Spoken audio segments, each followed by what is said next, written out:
Здравствуйте, самые лучшие зрители. Меня зовут Полина. Кто сказал, что от перемены мест слагаемых сумма не меняется? Явно, что этот человек совсем ничего не знал о лоскутном шитье. Смотрите, элементы в этих блоках одни и те же, а результат совершенно разный. Деталей, квадратов, составленных из двух треугольников, нам надо будет много. Поэтому показываю вам свои шпаргалки.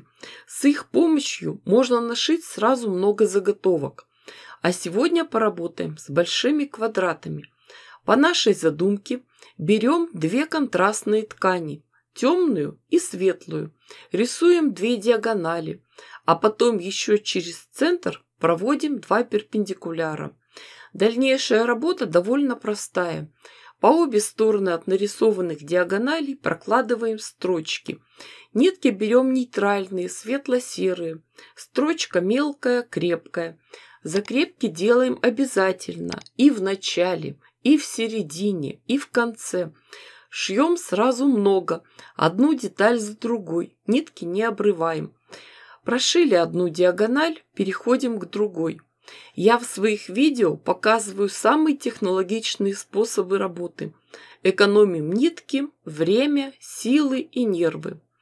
Готовые детали проутюживаем, затем режем по нарисованным линиям между швами. Из одной большой детали получаются сразу 8 маленьких квадратов, составленных из двух треугольников. Работа с утюгом обязательно на всех этапах. Учимся правильно раскрывать эти детали.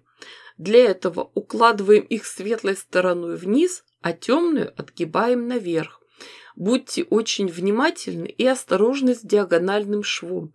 Здесь идет срез по косой, он тянется. Старайтесь не деформировать заготовки. Мои постоянные зрители помнят, что мы уже шили похожие заготовки, а в этот раз мы сошьем целых 5 новых блоков.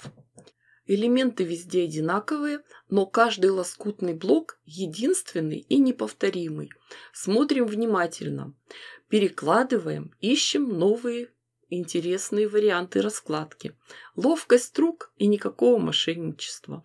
Вот теперь лоскутки лежат в нужном направлении. А вот сейчас главное не запутаться при соединении деталей.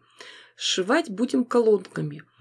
Сначала соединим вместе детали первой и второй колонки, потом третьей и четвертой. Детали в каждой колонке соберем, сложим стопочкой. Перенесем эти детали поближе к швейной машинке и начнем работу. Строчку делаем крепкой, мелкой, закрепки обязательно.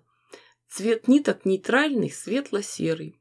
Отшили детали из первой стопочки, переходим ко второй, шьем гирляндой. Нитки не обрываем, никаких промежутков между деталями не делаем.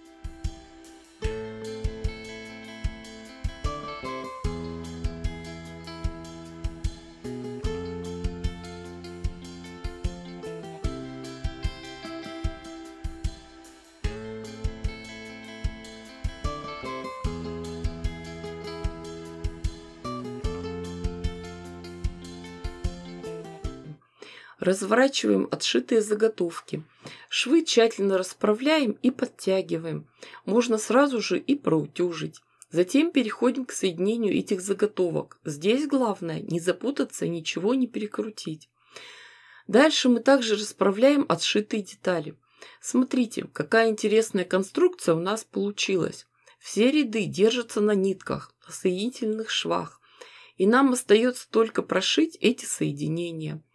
При работе за швейной машинкой следите за тем, что в местах стыковок припуски были направлены в разные стороны.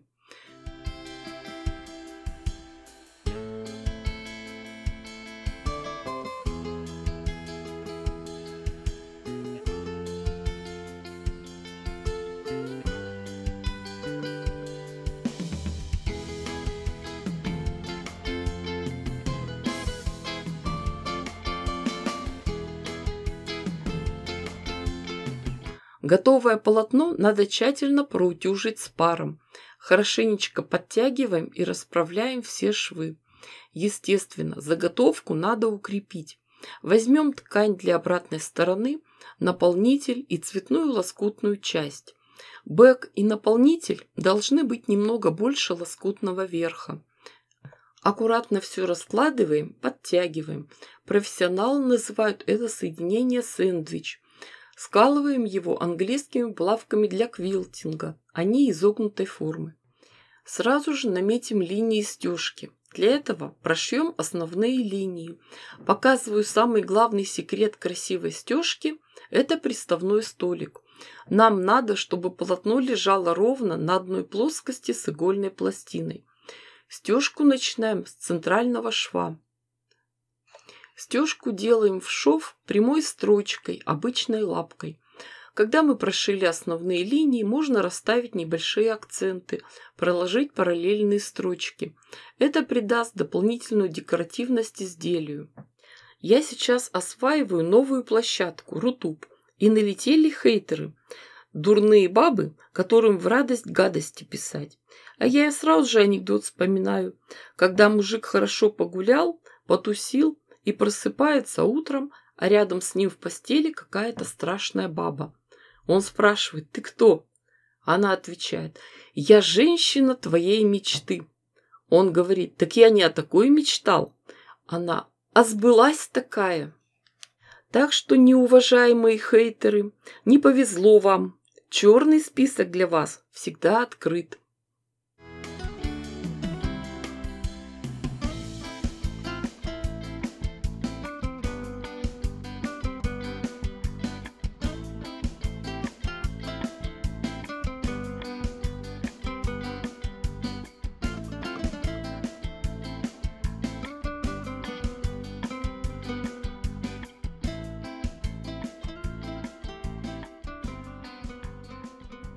Когда мы простегали детали, переходим к выравниванию блоков.